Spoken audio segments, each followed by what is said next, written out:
top-knot hairstyle in feudal Japan. He tells Batman and Alfred about it when a warning is issued for a Yakuza hurricane approaching Gotham City. Bruce claims he searched for deviations in modern-day Japan, but was surprised to discover that Japan itself has disappeared.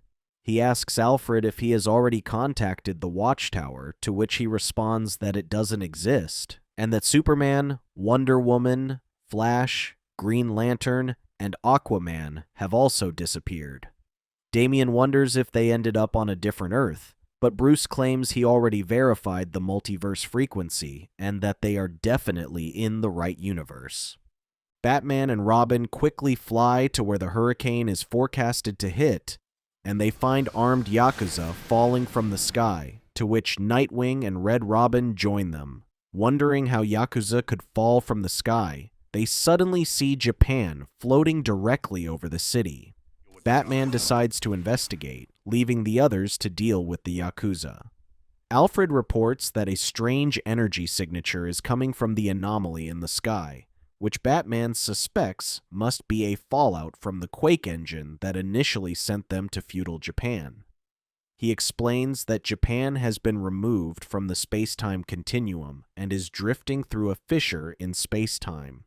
After crossing the fissure, Robin is surprised that it doesn't appear to be feudal Japan, but more of a modern-day era, when they are suddenly attacked by giant green hands, which they recognize as Green Lantern's powers. Out of nowhere, a woman appears before them, claiming they have trespassed into an area controlled by the Hagane family. She introduces herself as Zashika, the Emerald Ray, an alternate version of Green Lantern. Just when they thought they had lost her, they were suddenly attacked by giant hands from the ocean. A man emerges underwater, claiming to be Asa, the water dragon, an alternate version of Aquaman. Asa attacks the Batwing, forcing them to crash land nearby. When Zashika and Asa ferociously chase and try to attack them, a mighty heroine jumps in front of them and blocks their attacks with her umbrella. Later revealed to be the Eagle Goddess, Diana, an alternate version of Wonder Woman. Even against two of them, Diana could hold her own against them with her formidable strength. She claims they're trespassing into Kichijoji, which belongs to the Amazon family. When Diana and Asa come to a stalemate, Zashika sneaks up from behind and has her blade pointed at her throat. Out of nowhere, a familiar character shows up, claiming to fight for Diana and introducing herself as Heron, the wild jester, closely resembling Gotham's Harley, forcing them to retreat. That night, Diana explains that Hinamoto has long been a country of nothing but Yakuza. Since then, the country has been divided into different Yakuza families, with clashes happening almost daily. Ultimately, it gave rise to a great war for territory known as the Yakuza-geddon. To survive, everyone was forced to join one of the syndicates. Now, Yakuza families are the only ones who exist. Diana explains that Hagane is the dominant syndicate ruling most of Japan. Only the Amazon and Dumuzu families are the only ones with the strength to oppose them. Still, the Dumuzu leader was killed, so his syndicate quickly fell apart. As it stands, only the Amazon family, who still respects the Ninkyo way, is left.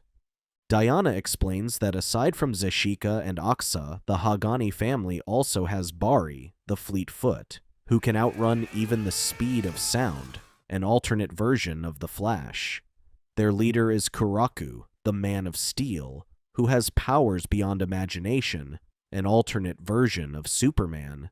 Now that they have confirmed where the missing Justice League members are, Robin jokes about how this seems more like a Yakuza league. Later, Diana calls the world in the sky Amatsukuni, which means land in the sky, and claims it was about a month ago when it first appeared. Batman suspects that it is unlikely a result of their battle in feudal Japan, and that someone must have had a hand in it.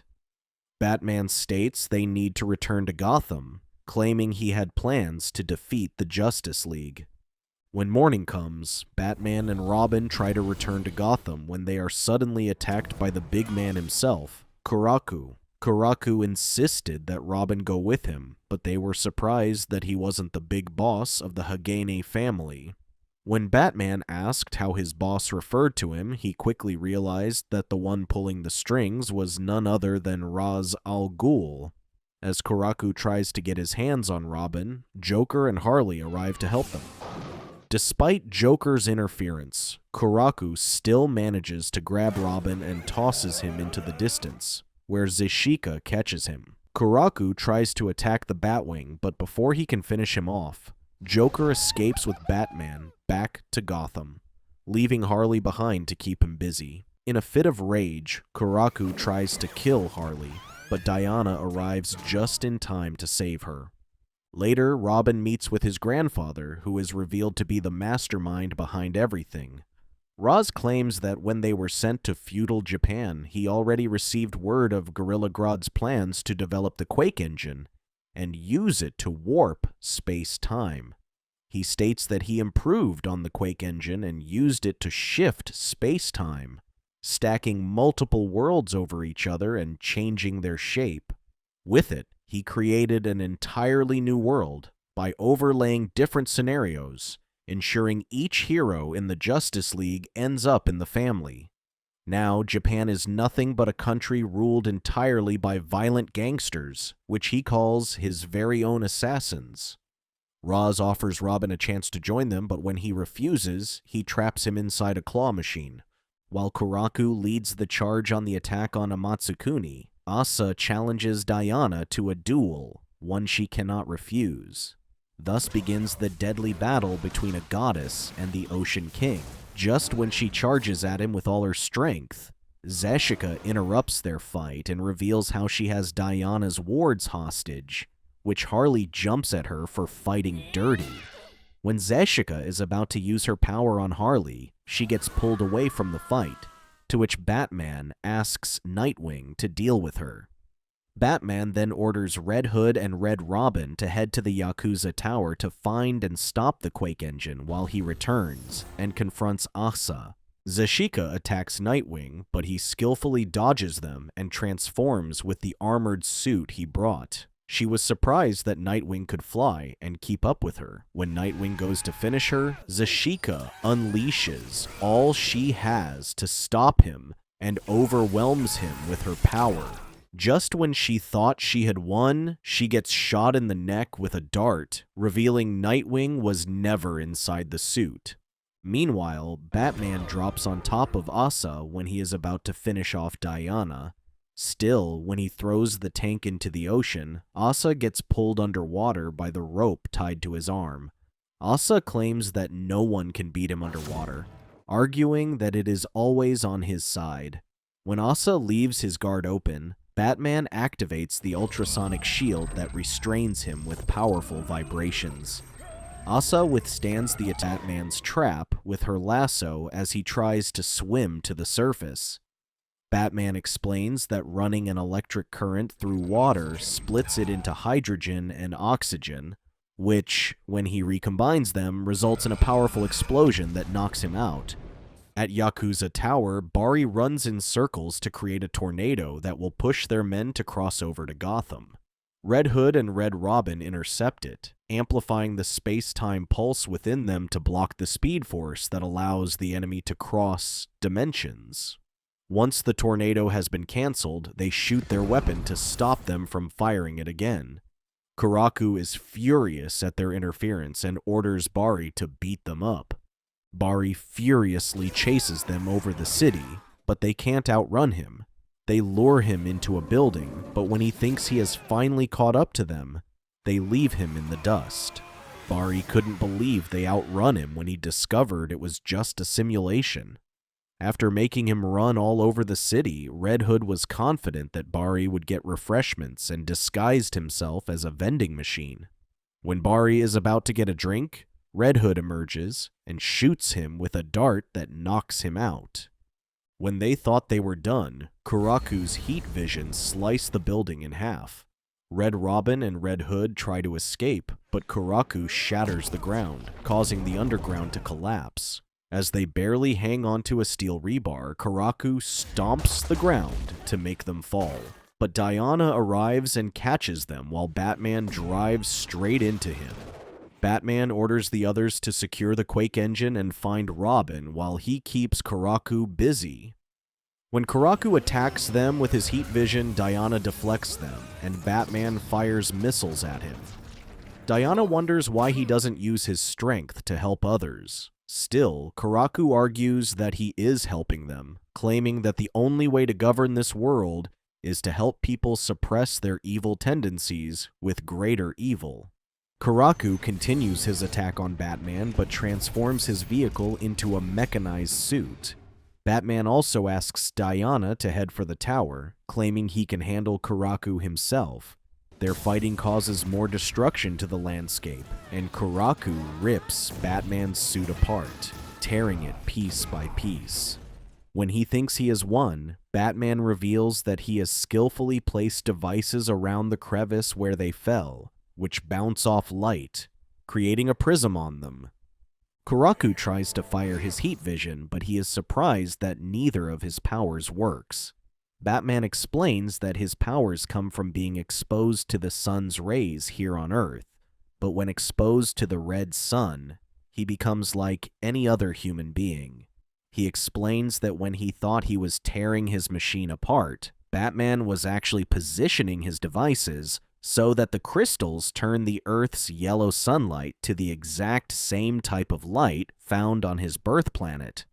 Although a normal human, Batman was able to force Karaku to his knees, and he was powerless because of Batman's devices. Karaku refuses to give up, but Batman explains that a Matsukuni is filled with normal human beings, unlike what he was led to believe. Batman compares how unlikely he is to someone he knows who never gives up despite losing his powers, and continues to fight with sheer willpower to save innocent lives. While Batman was busy talking, Karaku threw a rock at one of the devices that distorted the prism, and his powers returned. Confident that he can finish him off this time, Karaku tries to attack him, but Batman has predicted it, and counters with his own punch that sends him flying. Batman reveals that he was wearing brass knuckles made of kryptonite. He explains that it can nullify the powers of a Kryptonian like him, and that it was entrusted to him by the very man he was talking about, who asked him to use it should he ever lose control or go on a rampage. With all members of the Hagane family defeated, Batman sets out to defeat Ra's, but not before setting up the prism again in case Karaku gets free. Robin uses this chance to escape, but when he is about to defeat the guards watching over him, Diana arrives and beats him to it. When they were about to confront Ra's, he pulls out the space-time converter Robin suspects must be the key part of his time travel machine. Suddenly, the space starts to unfold, forcing Yakuza Tower and the entire Tokyo area to appear on top of Gotham, where normal humans like Commissioner Gordon could see it. Ra's explains how he deactivated the energy modulator and sent his device out of control. He claims that nothing now holds Hinamoto in place and will cause the entire city to materialize on top of Gotham to crush it from above. Batman worries that the shockwave alone will destroy Gotham and cause a global disaster. Ra's argues that the fissure will absorb the shockwave. While Ra's was distracted, Diana dashes and recovers the space-time converter. When she was about to insert it into the device, it disappeared. Ra's explains that since his device no longer has limits, it is now operating while sliding through multiple space-time continuums. While Ra's is confident no one will be able to reach it from where they are, Batman steps forward and reaches out, to which the Quake engine suddenly appears before them. He explains that their bodies have been exposed to a space-time pulse emitted from the Quake engine, making it possible for them to focus that energy on the device and anchor it to this continuum. While the Bat family works on anchoring the device, Diana keeps Ra's busy when she is suddenly hit with the recoil from the Quake engine that made their current selves combine with their alternate versions. Roz uses this chance to kick Diana away when the room suddenly turns upside down.